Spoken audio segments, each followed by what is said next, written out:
Baik, Kompas Petang Saudara, sejumlah rekan dan kerabat Kepala BIN Daerah Papua, Maijen Anumerta I Gusti Putudani Nugraha Karya mendatangi rumah almarhum di Gianyar, Bali untuk menyampaikan bela sungkawa. Keluarga korban di Bali masih menunggu kabar tentang rencana prosesi ngaben jenazah almarhum. Sejumlah rekan dan kerabat mendatangi rumah Maijen Anumerta I Gusti Putudani Nugraha Karya yang ada di lingkungan Klot Kauh, Kelurahan Beng. Mereka menyampaikan bela sungkawa ke paman almarhum yang selama ini mengawasi renovasi rumah almarhum.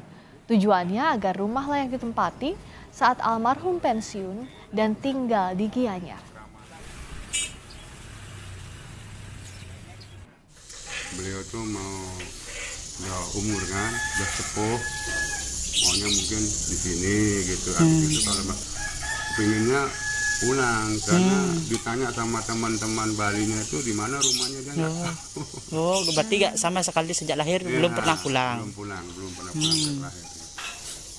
Dan membangunlah rumah ini, nggih.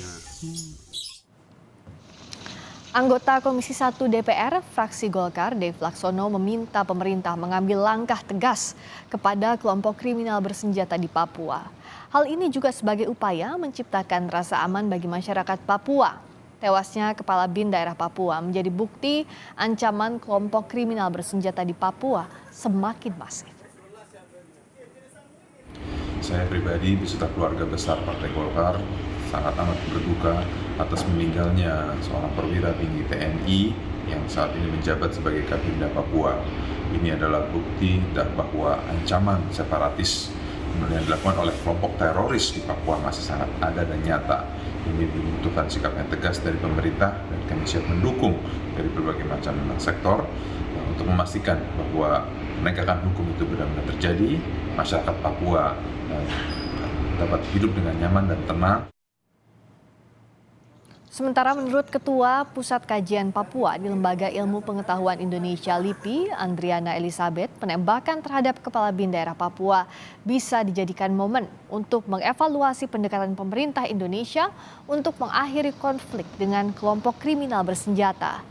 Sebelumnya TNI Polri harus menangkap pelaku penembakan dan mengadilinya sesuai hukum yang berlaku dan selanjutnya menggelar dialog dan gencatan senjata untuk kedamaian di Papua. Yang paling urgent yang paling mendesak adalah menangkap pelaku penembakan terhadap Kabinda Papua ini. Seperti dulu mengungkap kasus penembakan Pendeta Zanambani.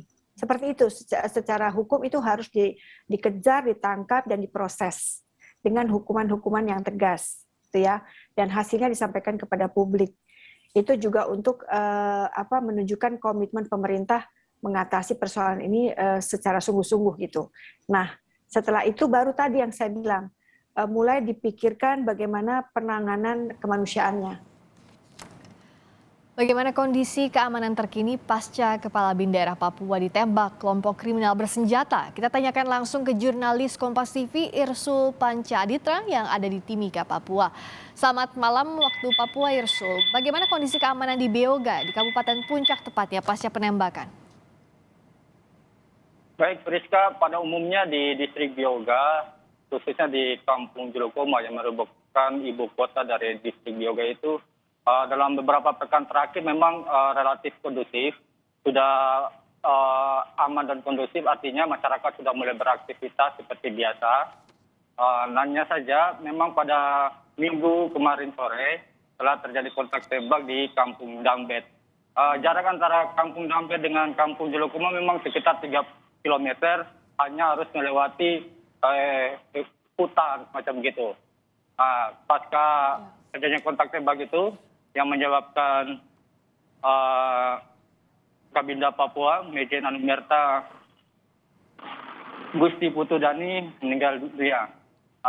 Untuk itu maka keamanan tentunya di wilayah Kampung Dambe sendiri saat ini memang masih terus diperketat guna memberikan jaminan keamanan kepada masyarakat di sekitar sana. Begitu, Siska. Keamanan masih diperketat di sana. Berikutnya bagaimana dengan pengejaran terhadap KKB, pelaku penembakan? Tadi Presiden Joko Widodo tegas meminta Panglima TNI juga Kapolri untuk mengejar sampai ditangkap KKB ini. Seperti apa perkembangannya? Baik, Siska, untuk pengejaran terhadap kelompok kriminal bersenjata di wilayah Beoga tentunya terus dilakukan aparat keamanan TNI Polri maupun berbagai satgas yang telah dibentuk untuk mengejar kelompok kriminal bersenjata tersebut. Bahkan pihak Satgas Memangkawi juga telah mengeluarkan DPO terhadap Arodi Kulua. Arodi Kulua itu merupakan anak buah dari LKG Kelenggeng yang paling bertanggung jawab atas rangkaian kasus kriminal yang dilakukan di Kampung Dambet, di mana pada 17 April lalu melakukan pembakaran terhadap rumah kepala suku, rumah guru maupun sekolah. Namun sekolah tersebut tidak habis terbakar karena sempat dipadamkan warga. Sehingga target aparat keamanan tentu terus mengejar pelaku-pelaku dari kelompok kriminal bersenjata tersebut. Rizka. Pengejaran terhadap KKB terus dilakukan oleh TNI dan Polri. Terima kasih Irsul Panca Aditra langsung dari Timika, Papua.